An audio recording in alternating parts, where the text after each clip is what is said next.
చూసావా ప్రకృతి విపత్తు? నీ మతం, నీ దేవుడు, నీ అధికారం, నీ గర్వం, నీ డబ్బు, నీ హోదా, నీ అహంకారం, నీ ఇల్లు కట్టుకునేటప్పుడు నువ్వు చూసే వాస్తు ముహూర్త బలం ఏది ఏది ఏది ఇక్కడ పనికిరాలేదు. గుళ్ళు, గోపురాలు, మసీదులు, చర్చిలు దేనికి మినహాయింపు లేదు. రాజు బంటు అనే తేడా లేదు. ప్రకృతి ముందు అంతా సమానమే అన్న విషయం గుర్తుపెట్టుకో. వాస్తవానికి ఒక పేదవాడి ఇల్లు కూలితే మహా అయితే చిన్న చిన్న గాయాలు మాత్రమే. అదే ధనవంతుడి ఇల్లు కూలితే కనీసం శవం కూడా దొరకదు. ఇది గుర్తుపెట్టుకో. గట్టిగా బతికితే మహా అయితే 100 ఏళ్లు, అందులో రాత్రి రూపంలో 50 ఏళ్లు పోతుంది.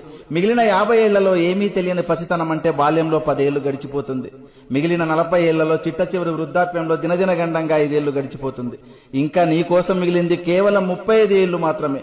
ఈ 35 ఏళ్లలోనే నీ చదువు, నీ సంపాదన, నీ కుటుంబ బాధ్యత, బంధాలు, బంధుత్వాలు అన్నీ చూసుకోవాలి.